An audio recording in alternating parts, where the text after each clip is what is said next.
Hello दोस्तों, नमस्कार। दिन भर की सारी बड़ी खबरें बिना देरी के आपको बताते हैं, जहां सबसे पहले आपको बताएंगे अज्ञात बंदूकधारियों ने पाकिस्तान में फिर एक बार लश्कर तैयबा या PML के वरिष्ठ नेता मौलाना काशिफ अली की कर दी हत्या। बताएंगे फिर एक बार अज्ञात तरीके से भारत के दुश्मनों की गई है हत्या दोस्तों। तो वहीं सबसे बड़ी खबर, भारत में बड़े हमले करना चाहता था इस्लामिक स्टेट आतंकी संगठन, जिसको मोदी सरकार ने किया विफल। यूनाइटेड नेशन ने दी सनसनीखेज रिपोर्ट, मचा दिया हर जगह तहलका। बताएंगे दोस्तों कैसे ये रिपोर्ट जारी की गई है और किस प्रकार से भारत को दहलाने की कोशिश कर रहे थे ये इस्लामिक स्टेट आतंकवादी संगठन। तो वहीं आपको बताएंगे हिंदू राष्ट्र खत्म करने में अमेरिकी फंडिंग, जिस पर लगाई गई रोक। बताएंगे क्या है खबर। साथ ही साथ ईरानी विदेश मंत्री का सबसे बड़ा बयान, कहा भारत पर हमको पूरा भरोसा। चाबहार पोर्ट पर अमेरिका से बात कर रहा है भारत। तो वहीं कौन होगा दिल्ली का सीएम, किस दिन हो सकता है नाम घोषित। और नीतीश कुमार और बीजेपी में दरार को लेकर ये कैसी अटकलें और कैसी खबरें निकलकर सामने आ रही हैं, क्या है इनकी सच्चाई, क्या होने वाला है नीतीश कुमार के दिल्ली आने को लेकर। तो वहीं अगर आप भी बैंक से होम लोन लेना चाहते हैं दोस्तों और ब्याज को बचाना चाहते हैं, तो बड़ी टिप्स आपको बताने वाले हैं। सारी जानकारियां विस्तार से बताएंगे, बस आप वीडियो के लास्ट तक बने रहेगा। और खबरों में आगे बढ़ने से पहले देश भारत का निरंतर समर्थन करते हैं तो इसे वीडियो को लाइक करके, चैनल को सब्सक्राइब करके, बेल आइकन दबा के कमेंट में जय हिंद अवश्य कह दीजिएगा। अब बात कर लेते हैं पहली और सबसे बड़ी खबर की, जहां पर फिर एक बार भारत के दुश्मनों को रातों रात मौत की नींद सुलाया गया दोस्तों। अज्ञात बंदूकधारियों ने खैबर पख्तूनख्वा के स्वाबी जिले में लश्कर तैयबा PML के वरिष्ठ नेता मौलाना काशिफ अली की कर दी हत्या। जी हां, जिसके बाद आतंकवादी संगठन के अंदर, आतंकवादी गुटों के अंदर बड़ा ही शोक का माहौल है। लेकिन ये भारत के लिए बहुत अच्छी और बहुत बड़ी खबर है दोस्तों कि एक एक करके चुन चुन करके अज्ञात बंदूकधारियों के द्वारा पाकिस्तान से भारत के दुश्मनों का खात्मा हो रहा है। कई लश्कर नेताओं ने पाकिस्तान सरकार से मौलाना काशिफ अली के हत्यारों को गिरफ्तार करने का भी अनुरोध किया है। हालांकि इनकी हत्या किसने की अभी तक नहीं पता, लेकिन जिन्होंने भी की है भारत के लिए बेशक और बहुत ही ज्यादा काम आसान किया है। इस पर आपकी जो भी राय हो दोस्तों कमेंट में जरूर लिखकर बताइएगा। और अगर आप भी इन पाकिस्तानी आतंकवादियों, जो भारत विरोधी हमेशा प्लान तैयार करते हैं, भारत को दहलाने की कोशिश करते हैं, इनके खात्मे से खुश हैं, तो सामने लाइक का बटन अभी तक लाइक नहीं किया तो अवश्य दबा दीजिए। तो वहीं आपको बताते हैं यूनाइटेड नेशन ने दी सनसनीखेज रिपोर्ट, जिसमें कहा है कि भारत में बड़े हमले करना चाहता था इस्लामिक स्टेट आतंकी संगठन, जिसको मोदी सरकार ने कर दिया विफल दोस्तों। खूंखार आतंकी समूह इस्लामिक स्टेट भारत में बड़े पैमाने पर हमले करना चाहता था, मगर मोदी सरकार की चौकसी के चलते वो ऐसा करने में असमर्थ रहा, अनेबल रहा। लेकिन इसके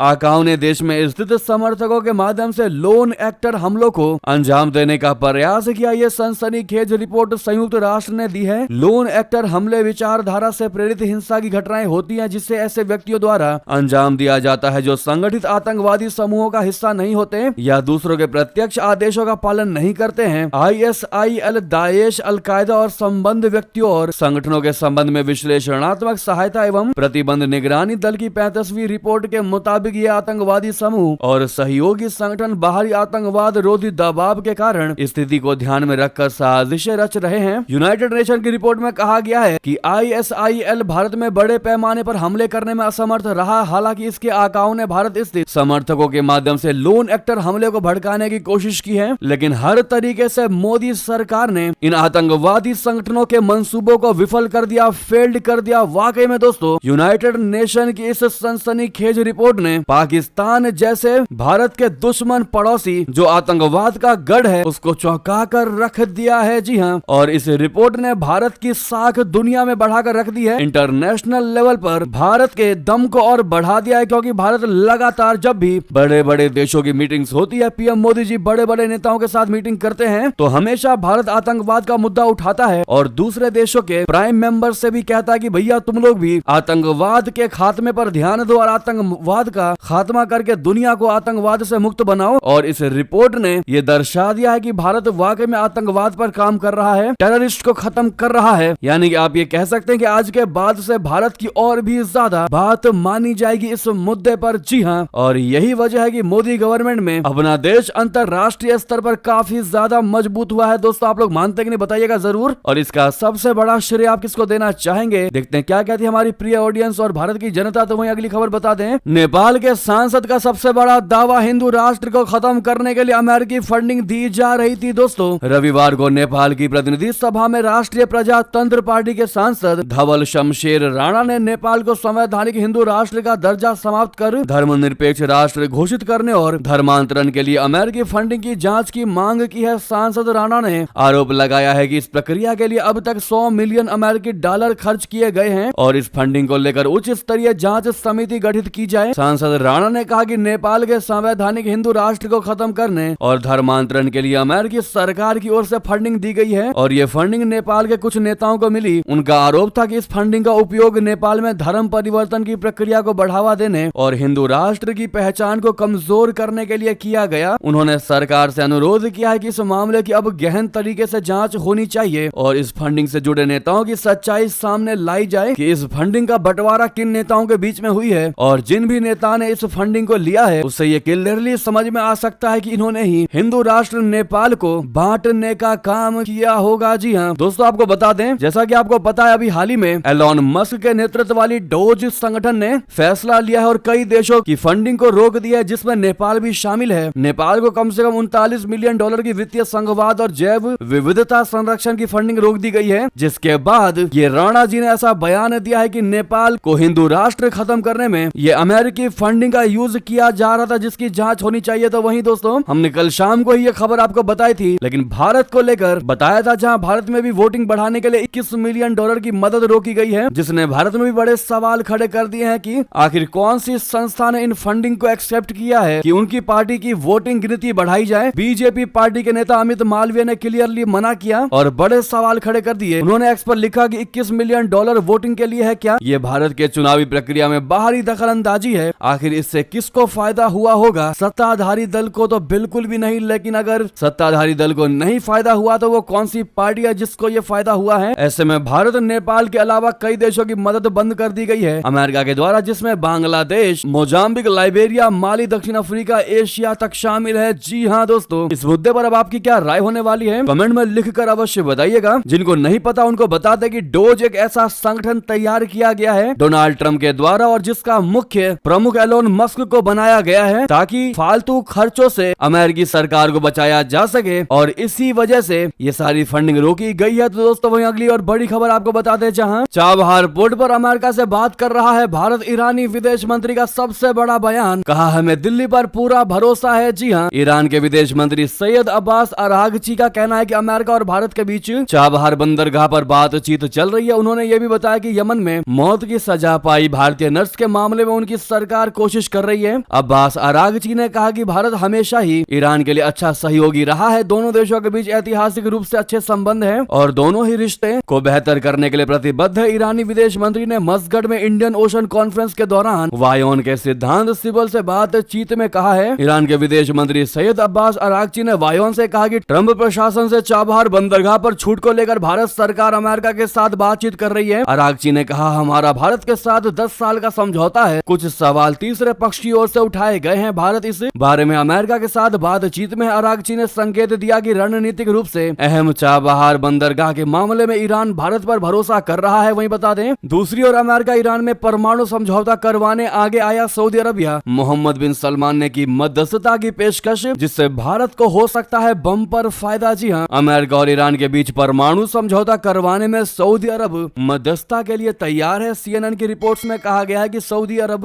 तेहरान के परमाणु कार्यक्रम को सीमित करने के लिए डोनाल्ड ट्रंप के प्रशासन के साथ एक सौदे के लिए तैयार है। दरअसल सऊदी अरब को टेंशन है कि डोनाल्ड ट्रंप के फिर से राष्ट्रपति बनने के बाद ईरान अपने परमाणु कार्यक्रम को तेजी से आगे बढ़ा सकता है और हो सकता है कि वो एक दिन परमाणु बम का निर्माण भी कर ले। सऊदी अरब के क्राउन प्रिंस मोहम्मद बिन सलमान को इस बात से काफी चिंता है। एक कार्यक्रम के दौरान उन्होंने कहा भी था कि अगर ईरान परमाणु बम बना लेता है तो सऊदी अरब के पास परमाणु बम बनाने के अलावा कोई और विकल्प नहीं बचेगा। लिहाजा वो ईरान को बम बनाने से रोकने के लिए डोनाल्ड ट्रंप प्रशासन के साथ मध्यस्थता करने के लिए तैयार हैं। उधर आपको बता दें, जयशंकर जी ने ओमान के समकक्ष से की मुलाकात। व्यापार, निवेश और ऊर्जा सुरक्षा पर हुई चर्चा। जी हाँ, विदेश मंत्री जयशंकर जी ने रविवार को ओमान के समकक्ष बद्र अल बुसैदी के साथ व्यापार, निवेश और ऊर्जा सुरक्षा के क्षेत्र में द्विपक्षीय सहयोग पर व्यापक चर्चा की। जयशंकर जी 8वें हिंद महासागर सम्मेलन में भाग लेने के लिए ओमान की राजधानी मस्कट पहुंचे हैं। जयशंकर जी ने सोशल मीडिया मंच एक्स पर कहा कि ओमान के विदेश मंत्री बद्र अल बुसैदी से मिलकर खुशी हुई। 8वें हिंद महासागर सम्मेलन की सफल मेजबानी के लिए उनके निजी प्रयासों की सराहना करता हूं। उन्होंने आगे कहा कि हमने व्यापार, निवेश और ऊर्जा सुरक्षा में सहयोग पर विस्तार से चर्चा की है। उधर आपको बता दें, अमेरिका से भारतीयों को लेकर तीसरा विमान उतरा अमृतसर एयरपोर्ट, जिसमें 112 भारतीय है सवार। हरियाणा के सबसे ज्यादा 44 लोग दोस्तों। अमेरिका में डंकी रूट से घुसे 112 भारतीयों को लेकर अमेरिका का सैन्य विमान रात 10 बजे करीब अमृतसर एयरपोर्ट पर लैंड हुआ। एयरपोर्ट के अंदर पहले सभी के दस्तावेजों की चेकिंग की गई। इसके साथ ही ये भी देखा गया कि किसी का कोई आपराधिक रिकॉर्ड है या नहीं। सारी औपचारिकताएं पूरी करने के बाद उनके परिजनों के हवाले किया जाएगा। तीसरे बैच में भेजे गए भारतीयों में हरियाणा के सबसे ज्यादा 44, गुजरात के 33, पंजाब के 31, उत्तर प्रदेश के 2, हिमाचल व उत्तराखंड के एक लोग शामिल हैं। इससे पहले अमेरिका से 116 अवैध भारतीय प्रवासियों को लेकर सैन्य विमान C-17A ग्लोब मास्टर 3 शनिवार रात 11:30 बजे अमृतसर एयरपोर्ट पर लैंड हुआ था। पहले 119 अप्रवासियों को डिपोर्ट करने की खबरें थी, लेकिन बाद में लिस्ट अपडेट की गई। इस विमान में पंजाब से 65, हरियाणा से 33, गुजरात से 8, उत्तर प्रदेश, गोवा, महाराष्ट्र और राजस्थान से 2 और हिमाचल प्रदेश और जम्मू कश्मीर से एक व्यक्ति शामिल थे दोस्तों। तो उधर आपको बता दें, ब्राजील जुलाई में करेगा ब्रिक्स की मेजबानी। अमेरिका से टकराव की आशंका बढ़ी। जी हाँ, ब्राजील अगले ब्रिक्स शिखर सम्मेलन की मेजबानी करने जा रहा है। ब्राजील की सरकार ने शनिवार को कहा कि अगला ब्रिक्स शिखर सम्मेलन 6 और 7 जुलाई को रियो डी जेनेरियो में होगा। ब्राजील सरकार की ओर से जारी एक बयान के मुताबिक ब्राजील विकासशील अर्थव्यवस्थाओं वाले देशों के कार्यक्रम की अध्यक्षता करेगा और वैश्विक शासन सुधार को बढ़ावा देने तथा ग्लोबल साउथ देशों के बीच सहयोग को बढ़ाने पर ध्यान केंद्रित करेगा। अमेरिका के राष्ट्रपति डोनाल्ड ट्रंप द्वारा ब्रिक्स को मृत कहे जाने के बाद रियो डी जेनेरियो में यह पहला शिखर सम्मेलन होगा। ऐसे में अमेरिका और ब्रिक्स के बीच टकराव और ज्यादा बढ़ने की आशंका है। पिछले ब्रिक्स शिखर सम्मेलन में रशिया के राष्ट्रपति व्लादिमीर पुतिन ने इस संगठन का दायरा बढ़ाने और ब्रिक्स की अपनी करेंसी में व्यापार करने का ऐलान करके अमेरिका को बड़ा झटका दिया था। तब से अमेरिका बौखलाया हुआ है। ट्रंप ब्रिक्स को चेतावनी दे चुका है कि अगर वो ऐसा करेगा तो अमेरिका इतना भारी टैरिफ लगाएगा कि वो सभी देश दुनिया में व्यापार करना ही भूल जाएंगे। ऐसे में दोस्तों, क्या आप कमेंट में बता सकते हैं कि ब्रिक्स की जो स्थापना थी वो कौन से सन में की गई, कौन से साल में की गई? देखते हैं बिना गूगल के बिल्कुल सही जवाब कौन देता है। वहीं आपको बता दें, अफगानिस्तान पाकिस्तान सीमा पर भारी गोलीबारी, पोस्ट पर निर्माण से हुआ विवाद, इस्लामाबाद ने साधी चुप्पी। दोस्तों, अफगानिस्तान और पाकिस्तान के बॉर्डर पर दोनों देशों के सुरक्षा बलों में झड़प हुई है। ये दावा अफगान समर्थक एक सोशल मीडिया अकाउंट से किया गया है। हालांकि पाकिस्तान की ओर से इसकी पुष्टि नहीं की गई है। पत्रकार ताहिर खान ने हिंदू कुश नाम के सोशल अकाउंट के हवाले से बताया है कि नंगरहार के लालपुरा जिले में सीमा पर दोनों तरफ से गोलीबारी हुई है। ये झड़प तब शुरू हुई जब अफगान सेना पोस्ट पर बख्तरबंद गाड़ी के लिए जगह बना रही थी। इसी दौरान पाकिस्तानी सेना ने इसका विरोध करते हुए गोलीबारी शुरू कर दी। दावा किया गया है कि पहले पाकिस्तान की ओर से गोली चली, लेकिन अफगानिस्तान की ओर से भी इसका कड़ा जवाब दिया गया। अफगानिस्तान सेना ने भी पाकिस्तान की 2 चौकियों को निशाना बनाया। जी हाँ, हालांकि अब तक हताहत होने की कोई खबर नहीं है, लेकिन गोलीबारी से तनाव के चलते तोरखम बॉर्डर को कुछ समय के लिए बंद कर दिया गया। हालांकि बाद में खोल दिया गया। वही बता दें, समारोह में लगे गुब्बारों में थी हाइड्रोजन। नेपाली डिप्टी पीएम के मोमबत्ती जलाते ही लगी आग। एयरलिफ्ट करके लाए गए काठमांडू। दोस्तों, नेपाल के उप प्रधानमंत्री और वित्त मंत्री विष्णु प्रसाद पौडेल एक उद्घाटन समारोह के दौरान झुलस गए। उनके साथ पोखरा के मेयर धनराज आचार्य भी झुलसे हैं। ये हादसा शनिवार को कासगीर जिले में एक पर्यटन मेले पोखरा विजिट ईयर 2025 के उद्घाटन के दौरान हुआ। मंच पर हाइड्रोजन से भरे गुब्बारे लगाए गए थे। कार्यक्रम में जब डिप्टी पीएम और दूसरे मेहमान मोमबत्ती जला रहे थे तो गुब्बारों में आग लग गई। आग लगने से डिप्टी पीएम और पोखरा के मेयर झुलस गए। हादसे के तुरंत बाद दोनों नेताओं को एयरलिफ्ट करके राजधानी काठमांडू लाया गया और अस्पताल में भर्ती करा गया। पोखरा मेयर के निजी सचिव पुन लामा ने पीटीआई को बताया है कि उप प्रधानमंत्री पौडेल के सिर और हाथों में चोटें आई हैं। मेयर आचार्य के चेहरे पर जलने के निशान हैं। काठमांडू पोस्ट के मुताबिक आचार्य को पहले फिशटेल अस्पताल लेकर जाया गया और पौडेल को गंडकी अस्पताल में भर्ती कराया गया। यहाँ दोनों नेताओं को शुरुआती इलाज के बाद शनिवार दोपहर को सिमरिक एयर हेलीकॉप्टर से काठमांडू के कीर्तिपुर बर्न अस्पताल शिफ्ट किया गया। दोस्तों, चेहरा काफी ज्यादा आंख के पास जलता दिखाई दे रहा है, जो हम आपको नहीं दिखा सकते यूट्यूब पॉलिसी के तहत। वहीं आपको बता दें, जम्मू कश्मीर के गुलमर्ग में लगा तंबाकू पर बैन, सजा सहित लग सकता है भारी जुर्माना। दोस्तों, जम्मू और कश्मीर प्रशासन ने गुलमर्ग हिल स्टेशन को तंबाकू मुक्त क्षेत्र घोषित किया है। जम्मू कश्मीर सरकार ने एक बड़ा फैसला लेते हुए गुलमर्ग जोन पर तंबाकू के सेवन पर प्रतिबंध लगाने की घोषणा की है। नियमों का उल्लंघन करने वालों पर भारी भरकम जुर्माना वसूला जाएगा। जन स्वास्थ्य और पर्यावरण स्वच्छता को बढ़ावा देने की दिशा में एक कदम उठाते हुए जिला उपायुक्त बारामूला ने गत शाम एक आदेश जारी करके जम्मू और कश्मीर प्रशासन ने खेलो इंडिया विंटर विंटर गेम्स 2024 से पहले गुलमर्ग जोन को तंबाकू मुक्त क्षेत्र या धूम्रपान मुक्त पर्यटन क्षेत्र घोषित किया है। जी हाँ, इस कदम की आप सराहना करते हैं दोस्तों या नहीं बताना मत भूलिएगा। वहीं बता दें यूरोपियन यूनियन की ट्रम्प स्टाइल में फूड आयात पर बैन की तैयारी, निशाने पर अमेरिकी फसलें, क्या शुरू हो जाएगा इससे नया ट्रेड वार। बता दें यूरोपियन यूनियन यानी EU अपने किसानों को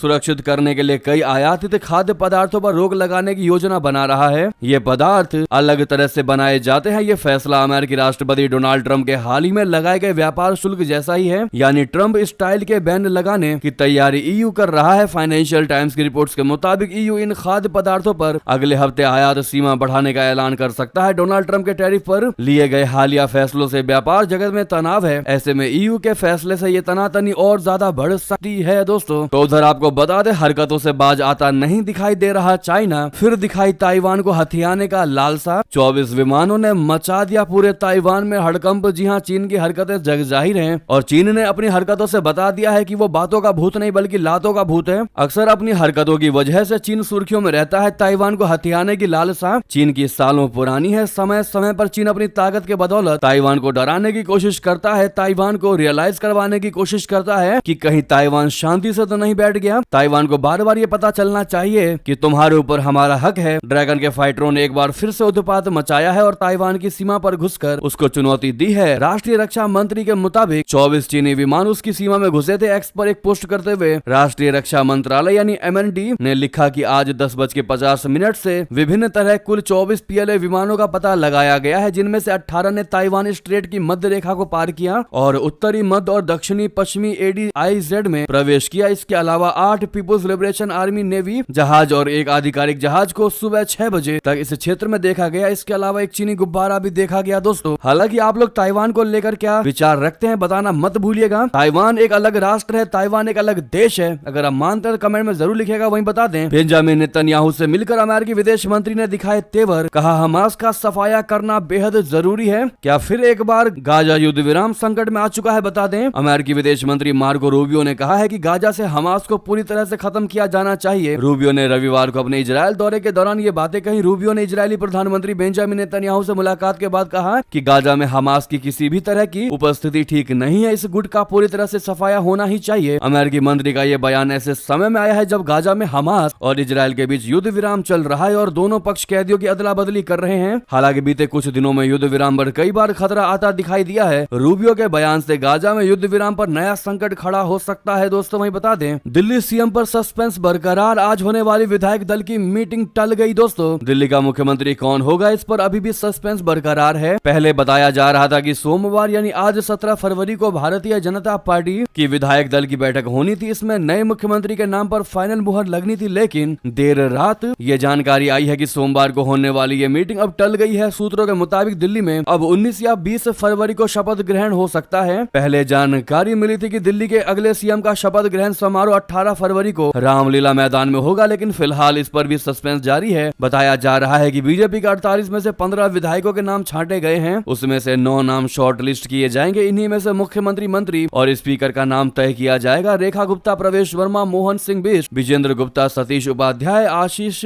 सूद, शिखा राय और पवन शर्मा का नाम चर्चा में है। हालांकि ये सिर्फ कयास है। PM मोदी और अमित शाह राजस्थान और मध्य प्रदेश की तरह दिल्ली में भी कोई सरप्राइज दे सकते हैं। लेकिन दोस्तों जो हमने आपको नाम बताया है CM इसी में से हो सकते हैं। ये भी कहीं ना कहीं 80% बिल्कुल सही है। लेकिन दोस्तों आप लोग क्या कहना चाहते हैं? आपके हिसाब से मोदी सरकार किसको दिल्ली का CM बनाएगी? देखते हैं आप लोगों का प्रेडिक्शन कितना सही साबित होने वाला है। तो भारी मात्रा में आप जितने लोग वीडियो देख रहे हैं एक एक करके अपने हिसाब से दिल्ली का CM किसको बीजेपी बनाएगी नाम लिखकर जरूर बताइएगा, ताकि जब दिल्ली का CM घोषित होगा तब हम देखेंगे आपका प्रेडिक्शन कितना बेहतर है। वहीं बता दें चुनावी रणनीति, बड़ी डिमांड या NDA में दरार को पाटने की कोशिश, क्या है नीतीश कुमार की प्रधानमंत्री मोदी से मुलाकात के मायने? दोस्तों बिहार के मुख्यमंत्री नीतीश कुमार का दिल्ली दौरा चर्चा में है। वे रविवार को प्रधानमंत्री मोदी से मुलाकात करेंगे। 24 फरवरी को प्रधानमंत्री नरेंद्र मोदी के बिहार दौरे से पहले मुख्यमंत्री नीतीश कुमार का दिल्ली में PM से मिलना कई राजनीतिक पंडितों को विश्लेषण करने पर मजबूर कर रहा है। अगर इसे सिर्फ औपचारिक भेंट ही माना जाए तो भी इसके मायने समझने जरूरी है। बिहार की सियासत और आगामी विधानसभा चुनाव को लेकर भी चर्चा की अटकलें हैं। इस मुलाकात से NDA की आंतरिक राजनीति, चुनावी समीकरण और बिहार को लेकर केंद्र सरकार की रणनीति को समझने की कोशिश की जा रही है। हालांकि दोस्तों जितना हम लोग समझ पा रहे हैं, प्रेडिक्ट कर पा रहे हैं, नीतीश कुमार के दिल्ली दौरे खबरें का मुख्य उद्देश्य केंद्रीय बजट में बिहार को मिली सौगातों के लिए पीएम मोदी जी को आभार व्यक्त करना हो सकता है, लेकिन रियलिटी क्या है वो तो आने वाला वक्त ही बताएगा। क्योंकि आप समझ ही सकते हैं, जैसे ही प्रधानमंत्री नरेंद्र मोदी जी से नीतीश कुमार मिल रहे हैं, विपक्षी खेमे में काफी ज्यादा सुखबुगाहट शुरू हो चुकी है। उनको लग रहा है कि कहीं ना कहीं नीतीश कुमार और बीजेपी के बीच गठबंधन टूट सकती है, और इसी ताक में विपक्षी बैठे हुए हैं। दोस्तों, इस पर आपकी राय तो बनती है। वहीं बता दें, हादसे के बाद